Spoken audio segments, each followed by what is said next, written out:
आज की इस वीडियो में हम एक पौधे के बारे में बात करेंगे। हमारे देश में ये जड़ी बूटी गांजा के नाम से काफ़ी प्रचलित है। गांजा और भी कई नामों से जाना जाता है, जैसे marijuana, weed, grass, pot, stuff, माल इत्यादि इत्यादि। इस पौधे का साइंटिफिक नाम है कैनबिस और इस पौधे के काफ़ी प्रजाति है, लेकिन इसके ज़्यादातर दो ही प्रजाति काफ़ी विख्यात है, कैनबिस सटाइवा और कैनबिस इंडिका। कैनबिस इंडिका ज़्यादातर भारतीय उपमहाद्वीप में पाया जाता है और कैनबिस सटाइवा यूरोप और पश्चिमी एशिया में पाया जाता है।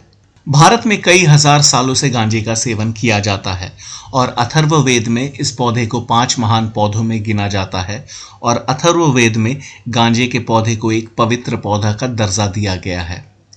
इस गांजे के पौधे से 3 अलग अलग ड्रग्स तैयार होते हैं, भांग, गांजा और चरस। भांग कैनबिस के बीजों और पत्तों को पीसकर बनाया जाता है। भांग का सेवन लोग अपनी सहूलियत के हिसाब से कर सकते हैं।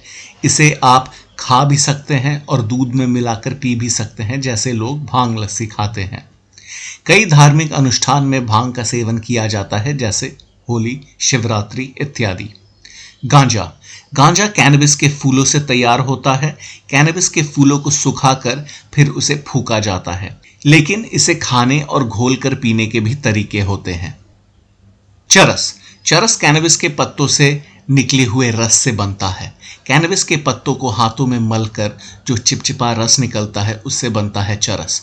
चरस को और भी काफी नामों से जाना जाता है, जैसे हैश, हशिश इत्यादि इत्यादि। 1985 तक गांजा भारत में लीगल था, लेकिन 1985 में यूनाइटेड स्टेट्स ऑफ अमेरिका के दबाव में आकर राजीव गांधी की सरकार ने narcotics, drugs and psychotropic substances act लागू करके चरस और गांजे को क्रिमिनलाइज कर दिया। मतलब चरस और गांजा को खरीदना, बेचना और उगाना गैर कानूनी बन गया था। लेकिन भांग को क्रिमिनलाइज नहीं किया गया, क्योंकि सिर्फ उसकी खरीद फरोख्त को नियंत्रित किया गया।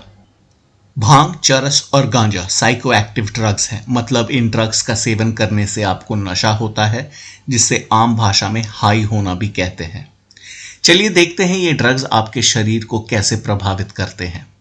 कैनबिस के पौधे में मनोवैज्ञानिक और औषधीय तत्व होते हैं। इसमें 480 से भी अधिक स्वाभाविक रूप से पाने जाने वाले तत्व शामिल हैं। इस पौधे में 65 केमिकल पाए जाते हैं, जिसे कैबिनॉइड्स भी कहा जाता है। इनमें 2 मेन केमिकल्स होते हैं, टीएचसी और सीबीडी। टीएचसी यानी टेट्राहाइड्रो कैनाबिनॉल, ये एक प्रमुख साइको एक्टिव केमिकल है जो इस पौधे में 30% तक पाया जाता है। टीएचसी स्वाभाविक रूप में अपने सक्रिय रूप में नहीं होता है, लेकिन स्मोक या हीट करने पर टीएचसी एसिड बन जाता है। गांजा, चरस, भांग, इनसे जो नशा होता है वो टीएचसी के कारण होता है। जितनी ज़्यादा मात्रा में टीएचसी होती है, उतना ज़्यादा नशा होता है। विशेषज्ञों ने पाया कि टीएचसी आपकी भूख बढ़ाती है और दर्द घटाती है। सीबीडी यानी कैनाबिडियोल, सीबीडी का कोई साइको एक्टिव इफेक्ट नहीं होता है। मतलब इससे आपको कोई नशा नहीं होता है। ये टीएचसी के साइको एक्टिव इफेक्ट यानी नशा को कम करता है। सीबीडी एंजाइटी यानी घबराहट की समस्या से राहत पहुंचाती है। टीएचसी आपके ब्रेन के कैनाबिनॉइड 1 मतलब CB1 रिसेप्टर को एक्टिवेट कर देता है। कैनबिस मस्तिष्क के इनाम मार्ग को सक्रिय कर देता है, जिससे हमें अच्छा महसूस होता है और भविष्य में फिर से कैनबिस लेने की हमारी संभावना बढ़ जाती है। टीएचसी जब आपके ब्रेन के कैनाबिनॉइड 1 CB1 रिसेप्टर को एक्टिवेट कर देता है, तब आपको उत्साह और आनंद की अनुभूति होती है। इससे आपकी learning, coordination, short term memory और प्रॉब्लम सॉल्विंग स्किल्स पे काफ़ी इफेक्ट होता है। चलिए देखते हैं मैरिजुआना से क्या शारीरिक दुष्प्रभाव होते हैं। सांस की समस्या, मैरिजुआना के धुएं से फेफड़े में भ्रम होता है। जो लोग मैरिजुआना का धुएं का बार बार सेवन करते हैं, उन्हें सांस की समस्या होती है, जैसे सिगरेट पीने वालों को होती है। मैरिजुआना की वजह से कफ और बलगम की समस्या होती है। बार बार फेफड़े से संबंधित बीमारियों और फेफड़े में प्रॉब्लम होती है। मैरिजुआना स्मोकर्स को फेफड़े का कैंसर भी हो सकता है। हार्ट रेट का बढ़ना। भोजन करने के बाद मैरिजुआना हार्ट रेट को 3 से 4 घंटे तक बढ़ा देता है। इस कारण से हार्ट अटैक होने की भी समस्या बढ़ जाती है। मानसिक रोग।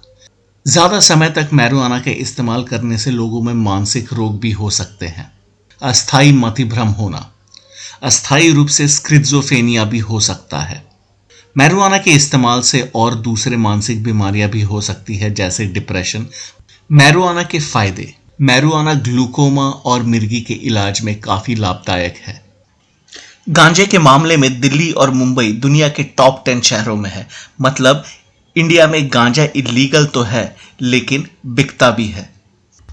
तो दर्शकों, आपकी क्या राय है? भारत में गांजा लीगल होना चाहिए या बैंड ही रहना चाहिए? प्लीज़ कमेंट करके हमें बताएं।